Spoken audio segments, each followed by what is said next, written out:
Alright, YouTube, we're back. Where to start? Like I say, this is the garage that everything comes out of. We're going to go in there in a minute. Anyway, the Toyota, this is the Toyota that I had. This is what I used for firewood for, I don't know, 5 years, something like that. And it finally died. 380 some thousand rough miles on it.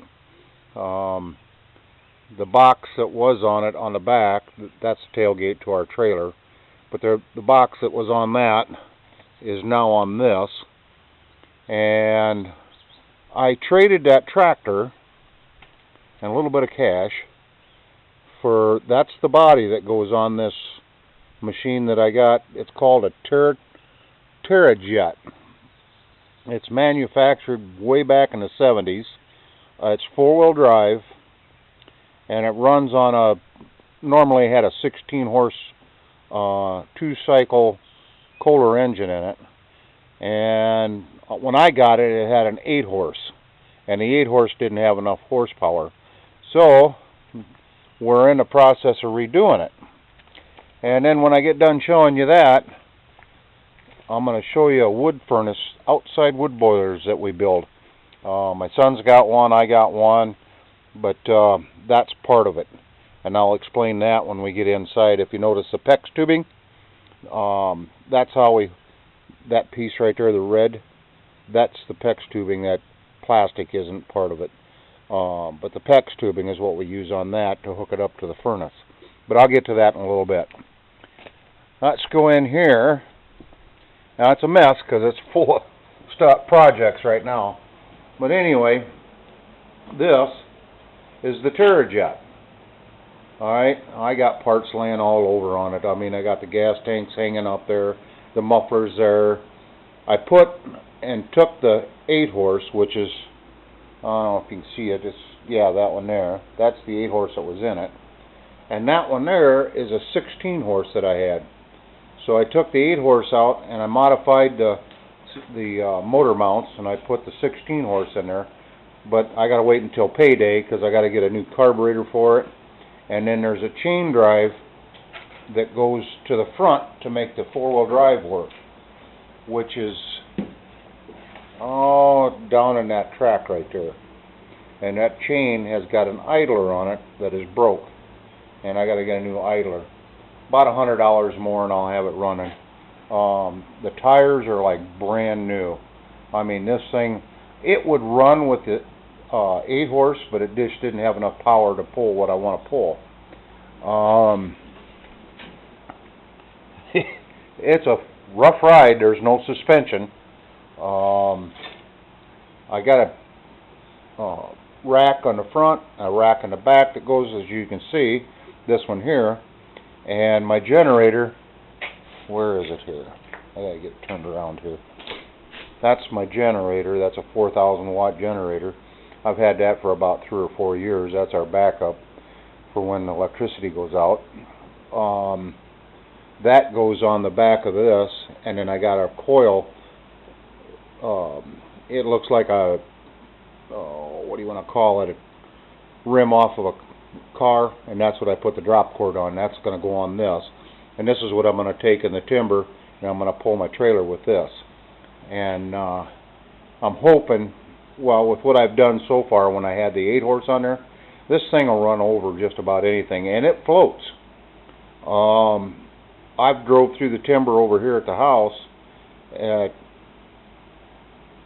The guy that I help farm with, which that field on the left when we turned down the road to come here, that was my help. I plant the beans. Another guy, this field over here is corn. He plants that for him. And I plant the beans, which was up there in that field up there when we was coming down the road. Another project we got going on is this boat. I built this about 10 years ago. It's a plywood boat with fiberglass sides, and I put that together about 10 years ago. Well, it's starting, after these so many years, it's starting to show wear, and we're stripping it down and we're going to put a new bottom on it. And then I bought well, I didn't buy, I bartered, traded, whatever you want to do, for a 40 horse Mariner motor that we just got running today, and it runs terrific. That's that one back there. That's going to go on the boat. I used to have a 31 horse I had on it. Now this is a 40 horse I'm going to put on the back end of it, but we got to do some work to the boat. We're going to have it done, well, probably next month. Depends on finances. That needs about $100 worth of work on it, and that's a good little 14-foot boat. The trailer, I got to put the lights and the wiring back on it. I just cut off when I brought it over here for storage and flipped it upside down and get everything all fixed back up and there's a rub rail that goes on the side here that I took off. It was getting bad, so I'm going to replace it. But all in all, it's a good boat. I mean, it's good and safe and deep. The wood furnaces that we build are made out of 275-gallon fuel oil barrels. All right. That's what holds the water. We cut a hole in the center of it, and we put an LP tank bottle. We cut the end of it off and walled a piece on it, and this is what the door looks like. Now this one here has got a button door on it. This one here is one of them kits like you get at Menards, Home Depot, and inside is the firebox. That's the firebox in there, and it's surrounded by water, and the exhaust comes out the back, and like I say, it's a 275-gallon barrel. That's all of this, and then we cut a hole in the center, and we put the LP tank through it, and then we walled it on there to make sure it's watertight. And then we put the tank, or the chimney, out the back, and it goes up. It's just an outside boiler. We build a metal frame around it. We weld bar stock up and down, and then we insulate it with it's a waterproof insulation. Waterproof insulation, and it's also a high heat insulation that we put on it. And then in here is the pump that pumps the water into the house and returns into the house. This is the outlet. That's the return. Okay. Like I say, this is the insulation that we use. It's wool. I can't think of the name of it. But anyway, this is the barrel. I don't know if you can see it, but that's a 275-gallon fuel oil barrel. These things will last about 10 years before they actually get bad enough to where they rust out. Well, it cost us about, I don't know, maybe $150, $200 tops, and that's buying all the metal at the metal shop. And that's what they look like. It's the outside boiler. If you notice that little pipe right there, that's the lines. That's an insulated pipe that comes in through or goes into the house in the side of the window there on his application. Mine's underground, but that pipe's insulated, and then it goes into the house, and then it goes into one of those radiators. And we'll go in and I'll show you the radiator and how that works. And yes, he has cats and a dog, just like me. Guess where the cats came from? Yeah.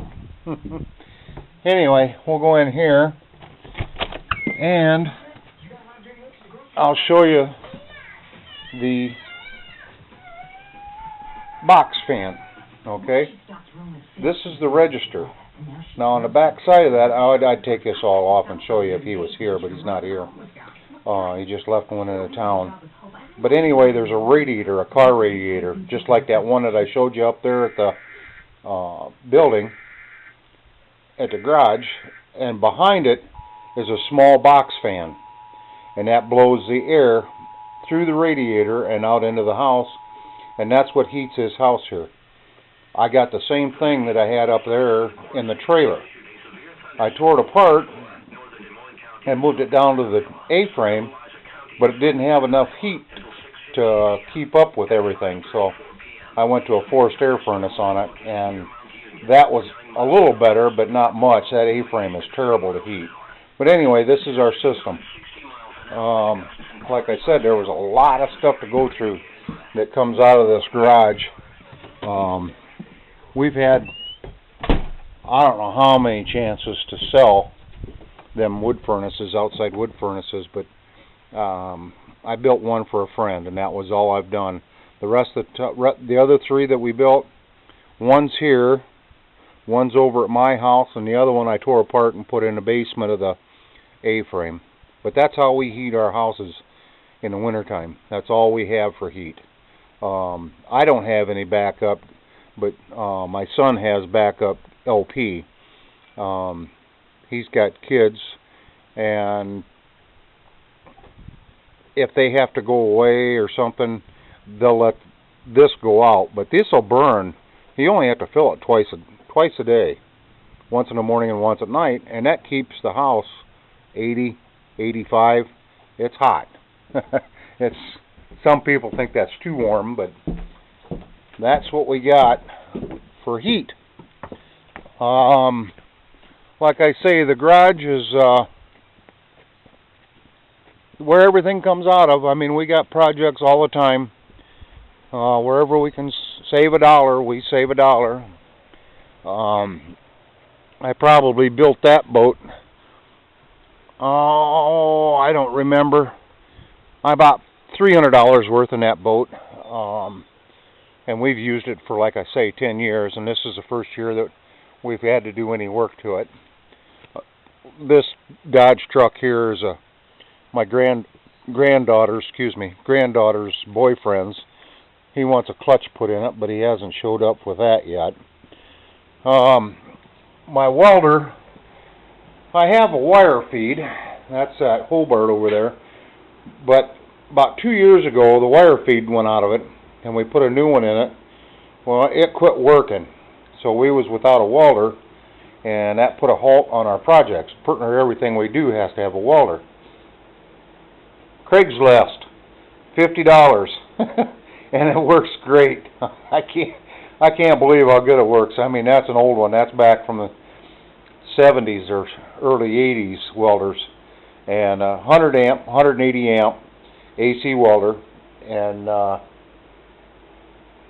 we got a welder again. We can build stuff. Like I say, I built motor mounts for the ATV there, or whatever you want to call it, my 4x4, and it's going to go together. Oh, that's about the time I got. Well, see you later. Bye-bye.